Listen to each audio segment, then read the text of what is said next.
Malam itu, di tengah gelap yang merayap, suara jetuk tuk tuk terdengar memenuhi ganggang sempit di kampung Rawanyemok.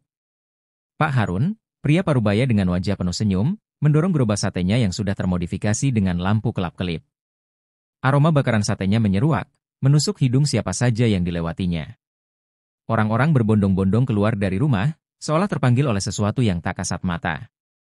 Mereka tak peduli berapa uang yang mereka habiskan, sate Pak Harun terlalu menggoda untuk dilewatkan. Namun, tak ada yang tahu, di balik kesuksesan Pak Harun, ada rahasia kelam yang tak pernah ia ceritakan kepada siapapun. Setiap tusukan sate yang ia sajikan adalah bagian dari perjanjian gelap dengan sesuatu yang berasal dari dunia lain. Setiap malam, sebelum ia mulai berjualan, Pak Harun melakukan ritual di sudut dapurnya yang gelap. Sebuah kain hitam menutupi cermin besar yang ia letakkan di belakang dapur, sementara lilin-lilin merah menyala di sekelilingnya. "Buyut, aku sudah siapkan yang kau minta," bisiknya pelan sambil meletakkan semangkuk darah ayam hitam di depan cermin. Di malam itu, saat ritual dilakukan, sesuatu yang mengerikan terjadi. Dari cermin yang tertutup kain hitam, terdengar suara cekikikan pelan yang semakin lama semakin keras. Suara itu seperti berasal dari seorang wanita yang sedang terbahak di tengah kesedihan. Tiba-tiba, kain hitam itu tersingkap sendiri. Pak Harun gemetar, namun ia tak berani memalingkan wajahnya. Dalam cermin itu, terlihat sesosok wanita berambut panjang dengan gaun putih berlumuran darah. Matanya hitam pekat, dan bibirnya menyeringai lebar, memperlihatkan gigi-gigi tajam yang tak seharusnya dimiliki manusia. "Harun, aku sudah melakukannya," suara wanita itu terdengar berat dan menyeramkan. "Sate-satemu akan selalu dicari. Uang akan mengalir ke kantongmu seperti air bah. Tapi ingat, jangan pernah lupakan aku." Pak Harun hanya mengangguk lemah. Matanya tak berani menatap langsung ke arah sosok tersebut. Dengan satu gerakan cepat, wanita itu menyusup masuk ke dalam cermin, meninggalkan bayangan hitam pekat di ruangan tersebut. Hari-hari Pak Harun selalu dipenuhi kegembiraan semu. Pelanggan tak pernah sepi, bahkan ada yang datang dari kampung sebelah hanya untuk mencicipi satenya. "Pak Harun, bumbu sate ini beda banget.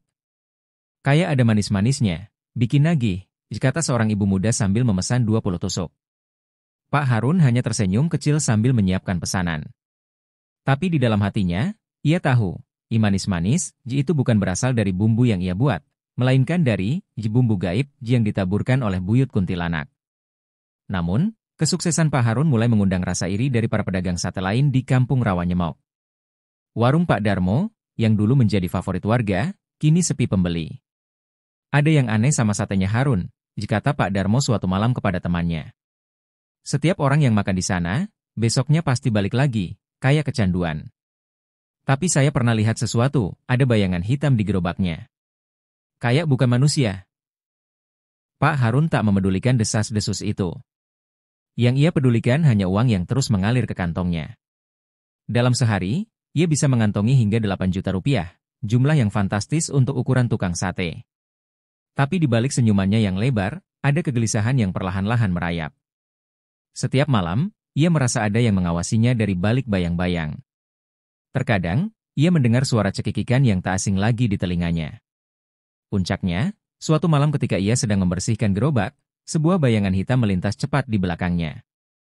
"Harun!" Suara itu memanggil namanya dengan pelan tapi menembus hingga ke tulang. Ia menoleh, namun tak melihat siapapun. Tiba-tiba, lampu di dapur redup dan bau busuk menyengat memenuhi ruangan. Ia tahu, itu tanda bahwa buyut kuntilanak telah datang. Namun, malam itu berbeda. Sosok itu tak muncul di cermin, melainkan tepat di belakangnya, dengan tawa cekikikan yang terdengar semakin keras. "Jangan lupa sesajenmu," bisik kuntilanak itu sebelum menghilang dalam kepulan asap hitam. Pak Harun hanya bisa terduduk lemas di lantai, keringat dingin bercucuran. Ia tahu, sekali saja ia melupakan ritual ini, hidupnya yang kini serba mewah bisa berubah menjadi mimpi buruk. Tapi ia tak pernah membayangkan, mimpi buruk itu akan segera datang lebih cepat daripada yang ia pikirkan. Pagi itu, seperti biasa, Pak Harun bangun lebih awal untuk mempersiapkan dagangan satenya. Namun, sesuatu terasa berbeda. Udara di sekitar rumahnya begitu dingin, meskipun matahari sudah mulai terbit. Ia melangkah ke dapur untuk mengambil peralatan, namun langkahnya terhenti ketika melihat semangkuk darah ayam yang ia gunakan untuk ritual semalam. Darah itu berubah menjadi hitam pekat, berbau anyir bercampur busuk. Di sampingnya, Ia melihat jejak-jejak kecil seperti telapak tangan anak-anak yang berlumuran darah, melingkar di sekitar mangkuk. Buyut, apa ini artinya? Gumam Pak Harun dengan napas berat. Tak ada jawaban, hanya suara samar seperti tangisan seorang perempuan yang terdengar dari sudut dapur. Tangisan itu semakin keras ketika Pak Harun mendekati cermin besar yang biasa ia gunakan untuk ritual. Kali ini, cermin itu memantulkan bayangan yang tak biasa.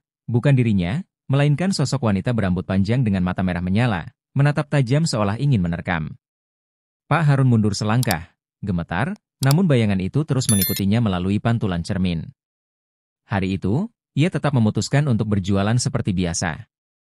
Ia meyakinkan dirinya bahwa semua yang ia lihat hanyalah efek dari kurang tidur. Namun, saat mendorong gerobaknya melewati ganggang sempit, ia merasa diawasi. Setiap langkah, suara cekikikan pelan terdengar di belakangnya, meskipun ia tahu tak ada siapapun di sana. Ketika ia menoleh untuk kesekian kali, sekilas ia melihat sosok wanita berbaju putih duduk di atap gerobaknya, melambai dengan senyum yang mengerikan. Ia mengusap matanya, berharap itu hanya halusinasi. Di tempat ia biasa mangkal, keramaian sudah menunggunya.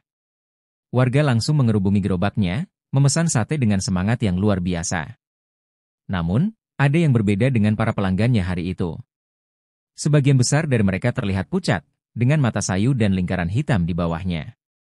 Pak Harun tak memedulikan penampilan mereka. Ia hanya berpikir bahwa uang akan terus mengalir seperti biasa. Namun, saat ia menyerahkan sate kepada seorang pelanggan, ia tertegun. Tusuk sate itu tiba-tiba mengeluarkan tetesan darah segar, seperti baru saja menusuk daging mentah. Pelanggan itu tampaknya tak menyadari apa yang terjadi. Ia melahap sate itu dengan lahap, bahkan menjilati tangannya sampai bersih. Pak Harun membuang muka, hatinya bergemuruh. Namun, ia terus berjualan seperti biasa, hingga malam tiba. Saat sedang membereskan gerobak, ia melihat sesuatu yang membuatnya hampir kehilangan kesadaran. Di salah satu tusuk satenya, tersangkut rambut panjang yang masih basah. Rambut itu terlihat seperti baru dicabut dari kepala seseorang. Ia melempar tusuk sate itu dengan panik, namun rambut tersebut kembali muncul di tusuk sate lain. Dengan tangan gemetar, ia mendorong gerobaknya pulang. Namun, sepanjang perjalanan, ia merasa berat seperti ada sesuatu yang menambah beban. Setiap roda yang berputar terdengar seperti suara langkah kaki seseorang yang mengikutinya. Sesampainya di rumah, ia menemukan pintu depannya terbuka lebar. "Siapa yang masuk?" ditanyanya dengan suara parau. Ia melangkah masuk dan mendapati dapurnya berantakan. Mangkuk darah ayam yang ia gunakan untuk ritual pecah berantakan di lantai, dengan darah hitam menggenang hingga ke sudut ruangan. Pak Harun mencoba menenangkan dirinya, namun suara cekikikan yang tak asing kembali terdengar. Kali ini, suara itu datang dari kamar tidurnya. Ia memberanikan diri membuka pintu kamar dengan tangan gemetar. Di sana, ia melihat cermin besar yang biasanya ia gunakan untuk ritual, kini dipenuhi retakan seperti jaring laba-laba. Di tengah cermin, muncul wajah buyut kuntilanak yang menatapnya dengan senyum bengis. "Harun, aku lapar," kata sosok itu dengan suara yang menyerupai jeritan. "Aku butuh yang lebih dari sekadar darah ayam. Aku butuh nyawa." Pak Harun tersungkur, matanya membelalak ketakutan. Ia mencoba memohon, namun suara itu terus bergema di kepalanya. "Nyawa, atau semuanya akan berakhir." Sosok itu kemudian menghilang, meninggalkan cermin dalam keadaan utuh kembali. Pak Harun hanya bisa terduduk di lantai, napasnya tersengal-sengal. Ia tahu, perjanjiannya dengan buyut kuntilanak telah memasuki tahap yang lebih gelap. Kini, ia harus memilih, mengikuti permintaan itu, atau kehilangan segalanya, termasuk hidupnya sendiri. Malam itu, ia tak bisa memejamkan mata, sementara suara-suara dari dunia lain terus menghantuinya hingga pagi menjelang. Malam itu, Pak Harun memutuskan untuk kembali melakukan ritual, berharap bisa menenangkan buyut kuntilanak yang tampaknya semakin haus akan sesuatu yang jauh lebih besar dari sekadar darah ayam. Ia menyiapkan persembahan seperti biasa, darah ayam, kembang 7 rupa, dan dupa. Namun, kali ini, ia menambahkan sebilah pisau kecil berlumuran darah segar, diiringi gumaman doa yang terdengar semakin kacau. Tangannya gemetar, hatinya dipenuhi ketakutan. Di tengah ritual, tiba-tiba angin dingin berhembus, memadamkan semua lilin yang ia nyalakan. Suara tawa wanita melengking memenuhi ruangan. Bayangan buyut kuntilanak muncul dari cermin besar di depannya. Kali ini, ia tampak lebih menyeramkan. Wajahnya penuh dengan luka menganga, dan mata merah menyala itu memancarkan amarah. Harun, katanya dengan suara menggelegar. Apa kau pikir ritual kecil ini cukup untukku? Aku butuh yang lebih besar. Aku butuh jiwa manusia. Pak Harun terdiam, keringat dingin mengalir deras di dahinya. Ia mencoba berbicara, namun lidahnya terasa keluh. Jika kau tak memberikannya, semuanya akan lenyap. Daganganmu, hidupmu, semuanya, ancam sosok itu. Pak Harun mencoba menawar. Buyut, beri aku waktu. Aku tak tahu harus mencari siapa. Sosok itu tersenyum lebar, senyum yang begitu lebar hingga bibirnya robek hingga ke telinga. Kau akan tahu, Harun. Aku akan membantumu. Malam ini, bawa sate-sate itu ke pasar malam. Akan ada jiwa yang menunggumu di sana. Setelah mengatakan itu, buyut kuntilanak menghilang, meninggalkan cermin yang kembali retak seperti sebelumnya. Pak Harun terduduk, tubuhnya gemetar. Ia tahu bahwa tak ada jalan keluar dari perjanjian ini. Dengan perasaan berat, ia mendorong gerobaknya menuju pasar malam. Malam itu terasa lebih gelap dari biasanya, dengan bulan tertutup awan hitam. Sepanjang perjalanan, ia merasa seperti diikuti oleh sesuatu yang tak terlihat. Bayangan gelap terus bergerak di sudut-sudut matanya, namun setiap kali ia menoleh, tak ada apa-apa di sana. Setibanya di pasar malam, suasana ramai seketika membuatnya sedikit lega. Ia mulai melayani pembeli dengan senyuman palsu, namun rasa takut terus menghantuinya. Di tengah keramaian, seorang pria tua dengan wajah tirus dan mata cekung mendekati gerobaknya. Sate ayam 1 porsi, kata pria itu dengan suara serak. Pak Harun menyiapkan pesanan itu dengan tangan gemetar. Namun, saat ia menyerahkan piring sate kepada pria itu, ia melihat sesuatu yang aneh. Bayangan pria itu di atas piring tampak seperti sosok buyut kuntilanak. Pria itu memandang Pak Harun dengan tatapan kosong, lalu berkata, malam ini, waktumu tiba. Lakukan seperti yang diperintahkan. Setelah pria itu pergi, seorang wanita muda mendekati gerobaknya. Ia terlihat berbeda dari pembeli lainnya. Wajahnya cantik, namun matanya penuh dengan kehampaan, seperti seseorang yang telah kehilangan jiwa. Aku ingin sate 10 tusuk, katanya dengan suara pelan. Pak Harun menyiapkan pesanan itu, namun ia merasakan sesuatu yang janggal. Wanita itu tampak terus menatapnya dengan senyum tipis, seolah tahu sesuatu yang tak diketahui orang lain. Ketika sate selesai, wanita itu mengambilnya dan berbisik, aku tahu rahasiamu, Pak Harun. Wanita itu kemudian berjalan menjauh, namun bayangannya masih terasa. Tak lama setelah itu, suara-suara aneh mulai terdengar di pasar malam. Tawa cekikikan melengking memenuhi udara, membuat beberapa pengunjung mulai panik. Tiba-tiba, gerobak Pak Harun terguncang hebat, seperti ada sesuatu yang mencoba keluar dari dalamnya. Ia terperangah ketika melihat bayangan tangan-tangan kecil mencakar bagian bawah gerobaknya, namun tak ada siapapun di sana. Di tengah kekacauan itu, pria tua yang tadi membeli sate muncul lagi. Ia berdiri tak jauh dari gerobak, tersenyum dingin. Sudah waktunya, Harun, katanya. Pilih siapa yang akan kau serahkan malam ini, atau kau sendiri yang akan menjadi tumbalnya. Pak Harun merasakan tubuhnya melemas. Ia tahu, malam ini ia harus membuat keputusan. Namun, siapa yang harus ia korbankan? Pikiran itu terus menghantuinya, sementara suara-suara buyut kuntilanak menggema di kepalanya, semakin keras, semakin menakutkan. Malam itu semakin mencekam. Pasar malam yang semula penuh tawa kini berubah suram. Suara-suara misterius mengalun seperti melodi dari dunia lain, membuat orang-orang perlahan meninggalkan area. Pak Harun berdiri terpaku di belakang gerobaknya. Tubuhnya gemetar, pikirannya dipenuhi oleh bayangan mengerikan buyut kuntilanak yang terus mendesaknya untuk segera memilih korban. Dalam keramaian yang mulai menipis, seorang anak kecil berlari mendekati gerobaknya, sambil memanggil ibunya yang tertinggal di belakang. Anak itu tersenyum ceria, wajahnya polos tanpa dosa. Pak Harun menatap anak itu, dan tiba-tiba suara buyut kuntilanak terdengar di telinganya, lembut namun penuh ancaman. Itu dia. Ambil dia. Darahnya akan memuaskan aku malam ini. Pak Harun mundur selangkah, terkejut. Tidak. Aku tidak bisa, pikirnya dalam hati, namun suara itu semakin mengintimidasi. Jika kau menolak, hidupmu yang akan aku ambil. Saat ibu anak itu menghampiri, Pak Harun tersenyum kaku dan mencoba menenangkan dirinya. Tapi matanya terus menatap anak kecil itu, merasa terjebak dalam dilema mengerikan. Tiba-tiba, dari sudut pasar, pria tua dengan wajah cekung itu muncul lagi. Kali ini, ia berjalan mendekati Pak Harun sambil membawa sesuatu di tangannya. Sebuah belati berkilauan yang tampak seperti baru diasah. Ia menyodorkannya ke arah Pak Harun tanpa sepatah kata. Pak Harun menolak, namun pria itu hanya berkata, "Kau tidak punya pilihan." Suasana semakin aneh. Angin dingin yang menusuk kulit berhembus, membuat semua lampu di pasar malam berkedip.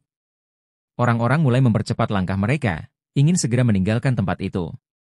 Di tengah kekacauan kecil itu, anak kecil yang tadi tersenyum ceria tiba-tiba menangis keras. Pak Harun merasa jantungnya seperti dihantam benda berat. Anak itu menangis sambil menunjuk gerobaknya. "Bu, ada sesuatu di bawah gerobak," kata anak itu sambil merapat ke ibunya. Ibu anak itu, yang tampak kebingungan, mencoba melihat ke bawah gerobak, namun tak ada apa-apa di sana. Namun, Pak Harun tahu. Ia tahu ada sesuatu di bawah gerobaknya, tangan-tangan gelap buyut kuntilanak yang terus menanti. Pria tua itu mendekat lagi, wajahnya kini lebih menyeramkan. Ia mencondongkan tubuhnya ke arah Pak Harun dan berbisik, "Jika kau tidak memilih, dia akan memilih sendiri." Belum sempat Pak Harun bereaksi, suara tawa melengking yang menusuk telinga terdengar. Dari dalam gerobaknya, bayangan hitam perlahan keluar, memanjang seperti asap, dan membentuk sosok buyut kuntilanak yang menyeramkan. Wajahnya retak, bibirnya menganga dengan gigi tajam seperti jarum. Sosok itu mendekati anak kecil yang menangis. Sang ibu yang melihat bayangan aneh itu menjerit ketakutan, memeluk anaknya erat. Orang-orang di sekitar yang melihat kejadian itu langsung berlarian, meninggalkan Pak Harun sendirian dengan sosok buyut kuntilanak yang kini melayang di udara, menatapnya dengan tatapan mematikan. "Kau tidak berguna, Harun," teriak sosok itu, suaranya mengguncang seluruh pasar malam. Tiba-tiba, tubuh Pak Harun terasa kaku. Ia tak mampu bergerak atau bersuara.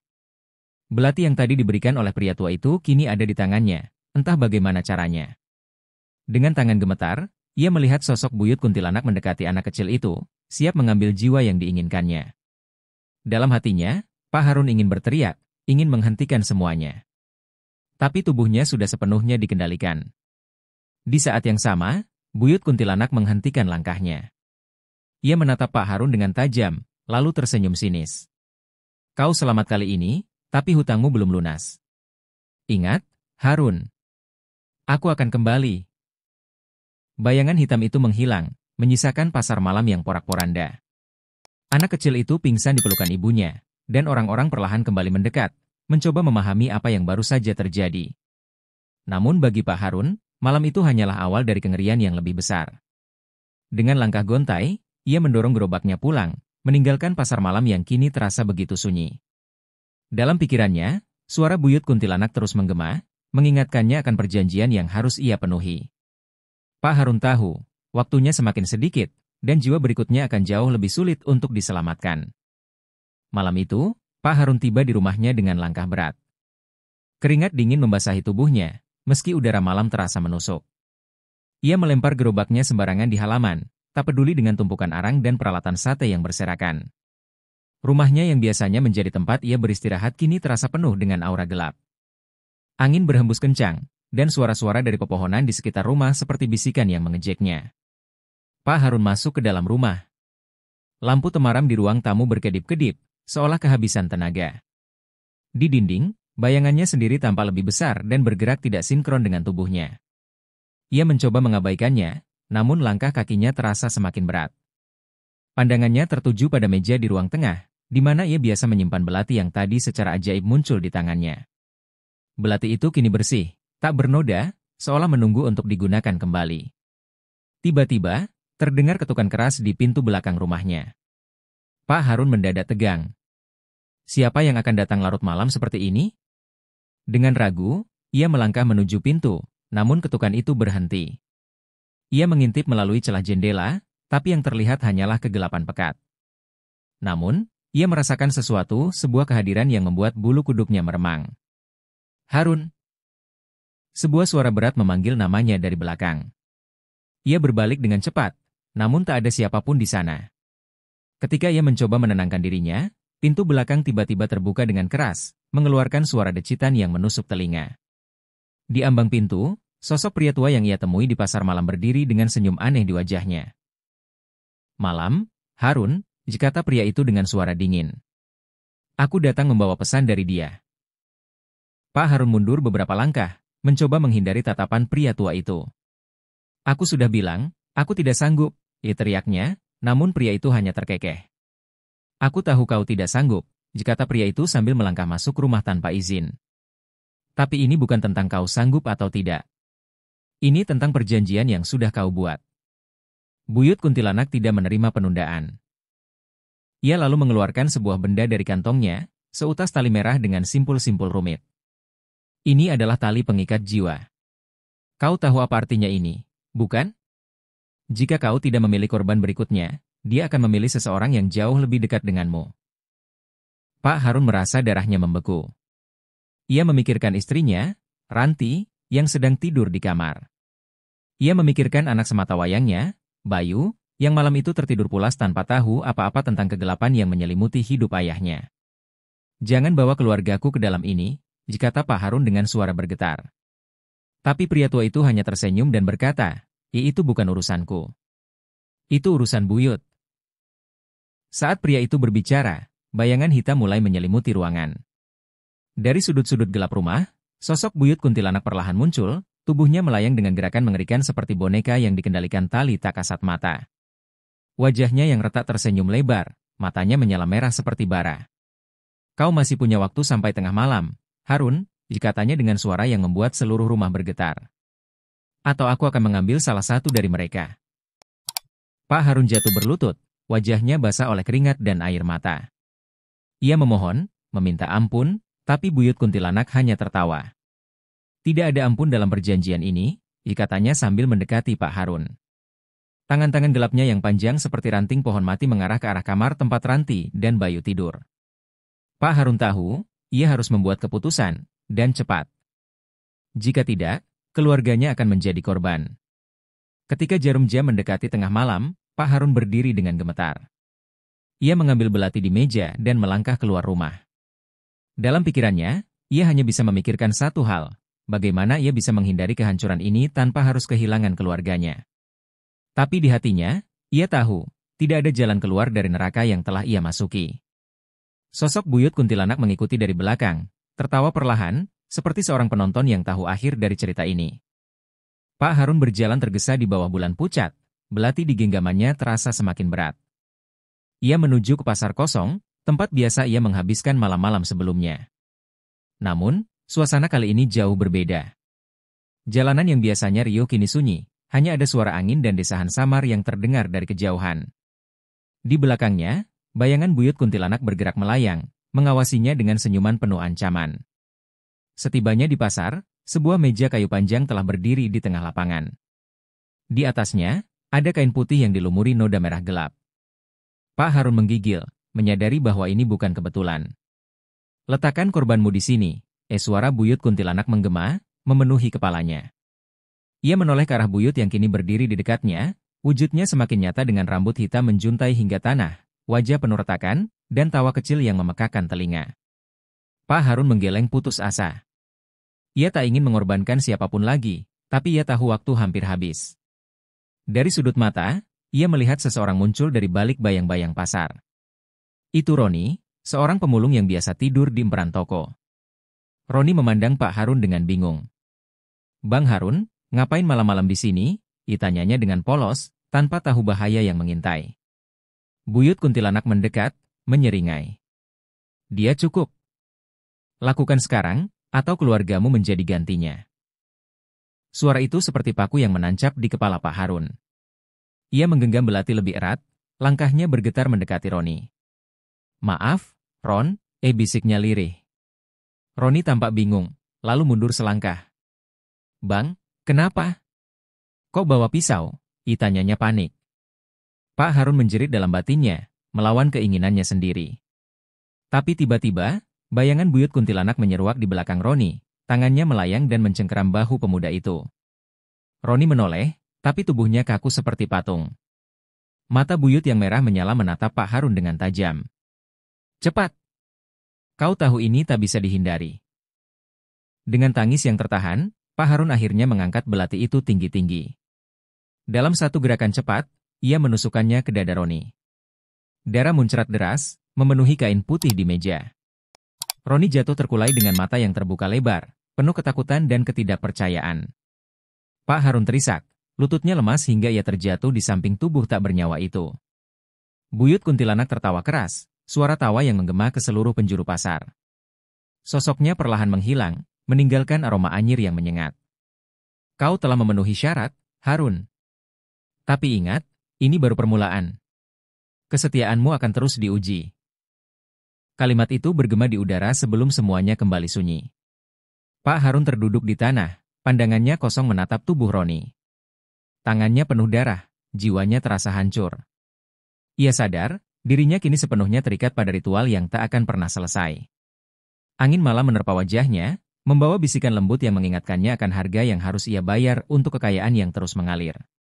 Namun, di sudut pikirannya, ia tahu, tidak ada yang benar-benar gratis dari dunia gaib. Pak Harun pulang dengan tubuh penuh luka batin. Bau darah masih melekat di tangannya, meski ia sudah mencuci berkali-kali di sungai. Ia merasa seperti mayat berjalan, dihantui oleh bayangan Roni yang terus muncul di pikirannya. Malam itu, ia duduk termenung di ruang tengah, lampu redup tak mampu mengusir kegelapan yang kini bersarang di rumahnya. Di sudut ruangan, bayangan buyut kuntilanak tampak mengintip dari sela-sela tirai, senyum mengerikan menghiasi wajahnya. Namun, hal yang paling mengganggu adalah suara langkah kaki yang terdengar di lantai atas rumahnya. Langkah itu berat, seperti seseorang yang sedang menyeret sesuatu. Pak Harun meneguk ludah, mencoba meyakinkan dirinya bahwa itu hanya perasaan. Tapi suara itu semakin dekat, turun perlahan dari tangga kayu yang berderit. Ia memegang kursi dengan gemetar, menatap ke arah tangga dengan napas tertahan. Dari balik kegelapan tangga, muncul sosok yang tak ia harapkan, Roni, dengan dada yang masih berlumuran darah. Matanya kosong, menatap Pak Harun tanpa emosi. Tubuhnya bergerak lambat, menyeret kaki dengan bunyi gesekan yang menyeramkan. Pak Harun menjerit dalam hati, namun tubuhnya kaku, tak mampu bergerak. Bang, kenapa? Suara Roni terdengar lirih namun menghantam seperti petir di telinga Pak Harun. Seketika, suara tawa buyut kuntilanak memenuhi ruangan. Bayangan gelap itu muncul di belakang Roni, melayang dengan rambut yang menari-nari di udara. Dia milikku sekarang, ujar buyut dengan nada penuh ejekan. Jiwanya akan terus mengikutimu, Harun. Jangan pernah lupa siapa yang mengendalikan semuanya. Sosok buyut mendekat, wajahnya berubah menjadi Roni yang menangis, sebelum kembali ke wujudnya yang menyeramkan. Pak Harun berteriak histeris dan terjatuh dari kursi. Ia mencoba merangkak ke pintu, namun langkahnya terasa berat, seperti ada tangan tak terlihat yang mencengkeram kakinya. Di luar, suara angin mengamuk, membawa bisikan-bisikan aneh yang tak bisa ia pahami. Semua ini baru awal dari penderitaanmu, Harun, suara buyut menggema. Kekayaan datang dengan harga yang tak akan pernah kau mampu bayar. Tiba-tiba, pintu depan terbuka dengan sendirinya, memperlihatkan halaman rumah yang kini berubah. Pohon-pohon pisang di kebunnya tampak layu, namun setiap batangnya dihiasi dengan kain merah yang basah oleh sesuatu yang tampak seperti darah. Di tengah halaman, sebuah kuburan baru muncul, tanahnya masih segar. Nisan tanpa nama itu berdiri seperti peringatan akan nasib Pak Harun. Pak Harun mencoba keluar dari rumah, tapi angin kencang menampar wajahnya. Dari kuburan itu, suara tangisan seorang wanita terdengar. Ia mengenal suara itu, suara istrinya yang sudah lama meninggal. Tangisan itu berubah menjadi teriakan keras, memanggil namanya dengan nada putus asa. Harun, kau akan terjebak selamanya di dalam permainan ini. Suara itu menggema, membuat lutut Pak Harun semakin lemas. Buyut kuntilanak melayang keluar rumah, berdiri di depan kuburan sambil tertawa puas. Kau pikir ini selesai, Harun? Kau akan terus membayar sampai waktumu habis. Jangan pernah mencoba melawan, atau aku akan mengambil seluruh nyawa yang kau cintai, ancamnya sambil menunjuk ke arah rumah. Pak Harun terduduk di depan pintu, wajahnya penuh air mata dan keringat dingin. Ia tahu tidak ada jalan keluar. Ia telah menyerahkan dirinya ke dalam jerat kegelapan yang tak bisa ia hindari. Namun, jauh di dalam hatinya, tumbuh sebuah tekad untuk melawan. Pak Harun sadar, meskipun ia telah membuat kesalahan besar, ia harus menemukan cara untuk memutus kutukan ini, meskipun nyawanya menjadi taruhannya. Pak Harun kini hidup dalam lingkaran ketakutan. Bayangan buyut kuntilanak terus menghantui setiap langkahnya, bahkan di siang hari. Di malam purnama, ia memutuskan sesuatu yang nekat. Ia tidak ingin terus hidup dalam cengkraman iblis ini. Ia harus menemukan cara untuk memutuskan hubungan dengan buyut, apapun risikonya. Dalam keputusasaan, ia mendatangi Mbah Semar, dukun tua yang tinggal di hutan dekat desa. Rumah Mbah Semar tampak seperti dunia lain, dihiasi jimat-jimat yang tergantung di pohon, dan asap dupa yang melayang-layang di udara. Saat Pak Harun menceritakan semuanya, Mbah Semar hanya mendengarkan dengan wajah dingin. "Kau telah menggali kuburanmu sendiri, Harun," ya ujar Mbah Semar dengan suara berat. "Buyut kuntilanak itu bukan makhluk sembarangan. Dia tidak akan membiarkanmu pergi tanpa pertarungan." Pak Harun memohon pertolongan. Ia bersedia membayar berapapun, asal bisa bebas dari kutukan ini. Mbah Semar akhirnya memberikan sebuah ritual pemutus pesugihan, namun dengan syarat berat. "Kau harus melakukan ritual ini di tempat pertama kali kau mengikat perjanjian dengan buyut kuntilanak, di bawah purnama penuh. Namun, kau harus siap menghadapi amarahnya." Di malam purnama, Pak Harun kembali ke pohon beringin tua di desa. Udara terasa berat, dan angin berdesir membawa bisikan-bisikan halus yang membuat bulu kuduk meremang. Ia menyiapkan sesajen sesuai petunjuk Mbah Semar, beras kembang 7 rupa, sebutir telur hitam, dan keris pusaka. Di tengah malam, ia mulai membaca mantra yang diberikan. Suara mantra itu terasa aneh di telinganya sendiri, seperti memanggil sesuatu dari kedalaman kegelapan. Tiba-tiba, suara tawa buyut kuntilanak bergema dari balik pohon beringin. Sosoknya muncul, melayang dengan mata merah menyala dan rambut panjang yang bergerak seperti ular. "Kau ingin melawanku, Harun?" Suaranya menggema, penuh kemarahan. "Kau sudah milikku. Kekayaan yang kau nikmati adalah hargamu untuk selamanya." Pak Harun mencoba melanjutkan ritual dengan tangan gemetar. Namun, buyut kuntilanak semakin mendekat. Tanah di sekelilingnya mulai retak, dan api kecil muncul dari celah-celahnya. Dari balik kegelapan, muncul sosok-sosok bayangan lain, seperti arwah-arwah penasaran yang turut dipanggil oleh ritual tersebut. Mereka mengerumuni Pak Harun, melingkar seperti lingkaran kematian. Seketika, keris pusaka yang ia pegang mulai bersinar. Pak Harun memejamkan mata dan menghunuskan keris itu ke tanah, tepat di depan buyut kuntilanak. Teriakan buyut menggema, membuat udara bergetar. Sosoknya tiba-tiba tersentak mundur, seperti ditarik oleh kekuatan yang lebih besar. Namun, ia tidak pergi tanpa perlawanan. Dengan tawa menyeramkan, buyut berbisik, kau pikir ini akhir, Harun? Kau telah membuka pintu yang lebih gelap. Bersiaplah menerima balasanku." Setelah ritual berakhir, buyut menghilang bersama bayangan-bayangan lain. Udara kembali sunyi, namun aura dingin tetap menyelimuti area itu. Pak Harun terjatuh, kehabisan tenaga. Ia merasa telah memenangkan pertarungan, tapi ada rasa takut yang tak bisa ia hilangkan. Pesan terakhir buyut kuntilanak terus terngiang di telinganya, seperti ancaman yang belum selesai. Pak Harun pulang dengan tubuh lemas. Di depan pintu rumahnya, ia menemukan sesuatu yang membuat darahnya membeku. Sebongkah sate dengan darah segar yang masih menetes, tertata rapi di atas piring sesajen. Di bawah piring itu, ada secari kertas bertuliskan, "Kau tak akan pernah benar-benar bebas."